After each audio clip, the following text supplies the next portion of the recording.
Hello বন্ধুরা, আজকে চলে এসেছি বরের জন্য টিফিন রেডি করব, বললো পাস্তা খাবে। তো এই যে টিফিন রেডি করেছি, গাজরগুলো ভালো করে ছুলে নিলাম। এবার এগুলো কেটে নেব, গাজর বিনস একসাথে কেটে নিয়েছি।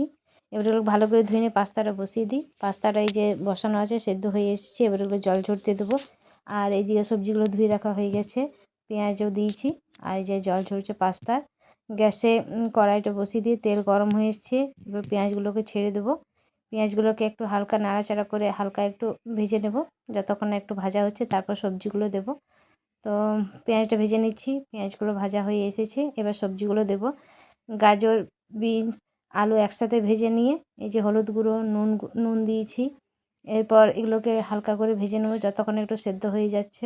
তো ভাজতে ভাজতে সেদ্ধ হয়ে যাবে। এই যে সেদ্ধ হয়ে গেছে, ভাজছি, অত বেশি সেদ্ধ করারও দরকার নেই। এবার ভাজা হয়ে গেলে পাস্তাটা এর মধ্যে দিয়ে দেবো।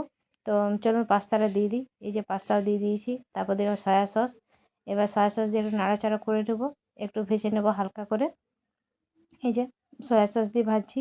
এরপরে ম্যাগি মশলাটা দিয়ে দিই। ম্যাগি মশলা দিয়ে টেস্টটা খুব সুন্দর আছে, পাস্তা মশলা ছিল না, তাই ম্যাগিটাই দিয়ে দিলাম।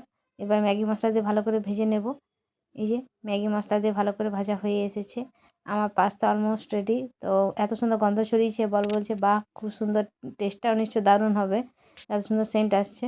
তো পাস্তা আমার রেডি। চলুন এবার প্লেটে ওকে দিয়ে দিই। এই যে প্লেটে সাজানো হয়ে গেছে, সয়া সসটা দিলাম। তো টমেটো সস শেষ হয়ে গিয়েছিলো, তো সয়া সস দিয়ে দিয়েছি।